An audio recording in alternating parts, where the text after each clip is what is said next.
Assalamualaikum warahmatullahi wabarakatuh. Perkenalkan, saya Syahrul, NIM 19053023. Saya berasal dari Fakultas Ekonomi Universitas Negeri Padang. Baiklah, pada kesempatan kali ini saya akan menjelaskan materi mengenai administrasi perbekalan. Sebelum membahas materi ini, tentu kita harus paham akan konsep apa itu administrasi perbekalan. Administrasi perbekalan atau manajemen perbekalan lazim disebut dengan manajemen logistik, manajemen barang, dan manajemen material. Administrasi perbekalan atau manajemen perbekalan adalah serangkaian kegiatan perencanaan, pengorganisasian, dan pengawasan terhadap kegiatan pengadaan perbekalan hingga penghapusan perbekalan, guna untuk mendukung efektivitas dan efisiensi dalam mencapai tujuan organisasi. Dalam kegiatan perbekalan ini terdapat 9 kegiatan pokok yang menjadi dasar dari administrasi perbekalan. 1. Perencanaan. Perencanaan adalah suatu kegiatan perumusan atau perancangan tindakan-tindakan yang akan dilakukan di masa depan yang berkaitan dengan kegiatan-kegiatan operasional dalam pengelolaan perbekalan. Dalam perencanaan ini, terdapat 5 faktor dalam menentukan kebutuhan. 1. Faktor fungsional. Di sini, keberadaan dari perbekalan akan memperlancar proses kegiatan ke depannya. Yang kedua, faktor biaya dan manfaat. Di sini, keberadaan perbekalan harus dipertimbangkan antara biaya yang dikeluarkan dengan manfaat yang akan diperoleh nantinya oleh organisasi. 3. Faktor anggaran. Di sini, pengadaan perbekalan harus senantiasa mempertimbangkan ketersediaan anggaran dalam organisasi. 4. Faktor keamanan dan kewibawaan. Perlu adanya pertimbangan pejabat yang memakai perbekalan untuk mendukung dan menjamin keamanan terkait jabatan dan kewibawaan. 5. Faktor standarisasi dan normalisasi. Selanjutnya, kegiatan kedua dari administrasi perbekalan adalah pengorganisasian. Pengorganisasian ini sendiri adalah suatu kegiatan perancangan atau pengelompokan struktur formal dalam pengelolaan perbekalan dengan melakukan kegiatan atau pengelompokan kegiatan masing-masing di setiap anggota dalam organisasi. Kegiatan ketiga adalah pengawasan. Pengawasan sendiri adalah usaha atau upaya yang dilakukan dalam menjaga pelaksanaan pengelolaan perbekalan sesuai dengan rencana yang ditetapkan. Selanjutnya, kegiatan keempat yaitu pengadaan. Pengadaan sendiri adalah serangkaian kegiatan untuk menyediakan perbekalan sesuai dengan kebutuhan. Terkait pengadaan ini, terdapat 8 cara bagi organisasi untuk menyediakan perbekalan. Di antaranya, 1. Membeli perbekalan. Kedua, meminjam perbekalan. Ketiga, menyewa perbekalan. 4. Membuat sendiri perbekalan. 5. Menukarkan perbekalan lama dengan perbekalan yang baru. 6. Substitusi perbekalan. 7. Perbekalan yang diperoleh dari pemberian hadiah. 8. Perbaikan atau rekondisi dari perbekalan.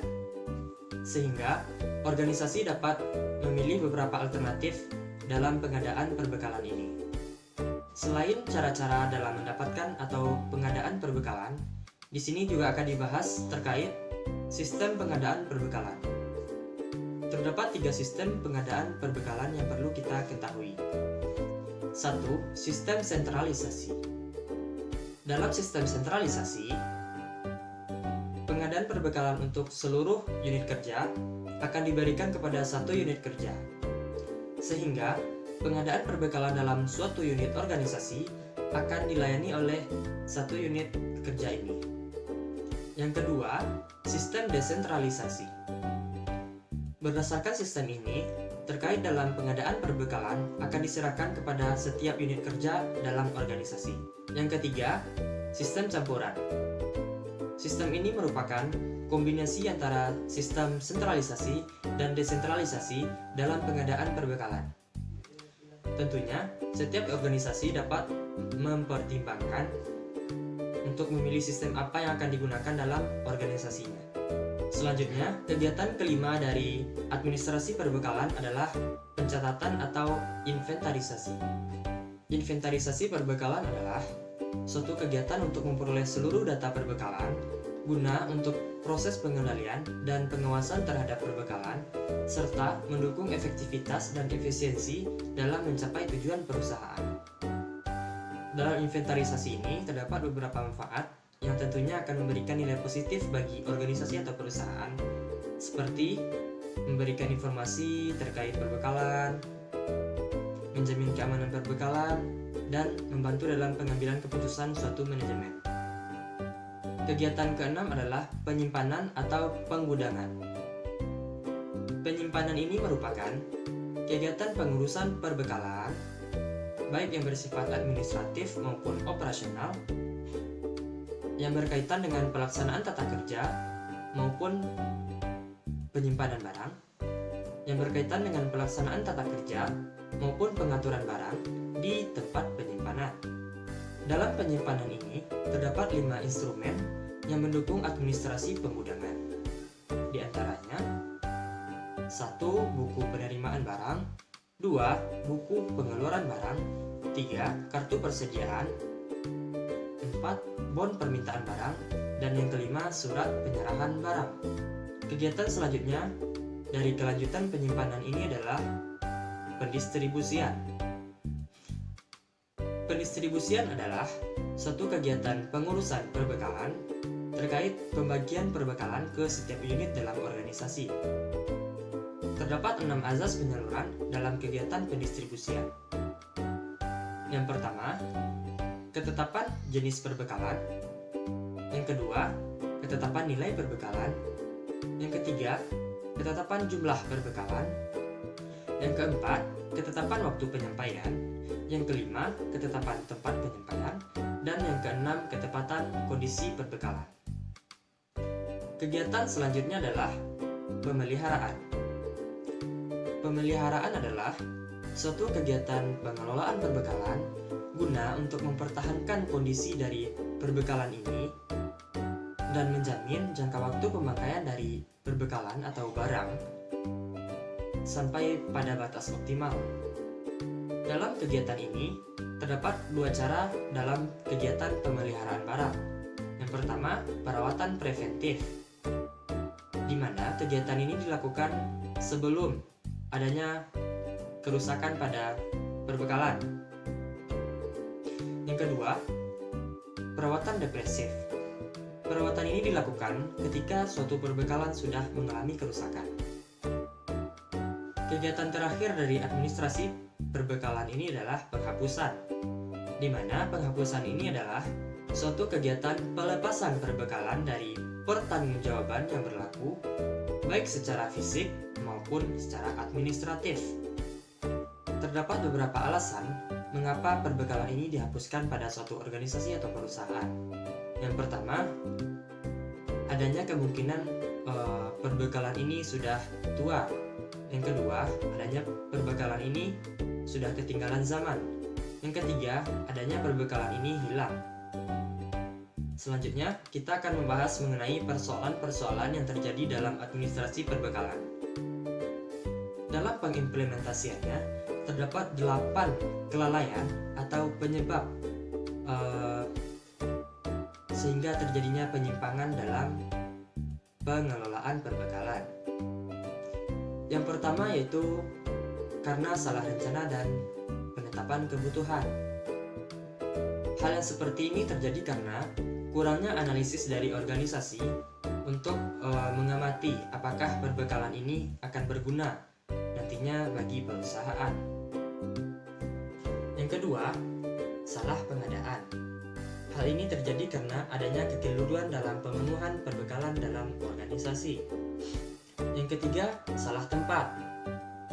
Kesalahan ini terjadi karena kurangnya pertimbangan dari organisasi dalam memilih sistem pengadaan perbekalan.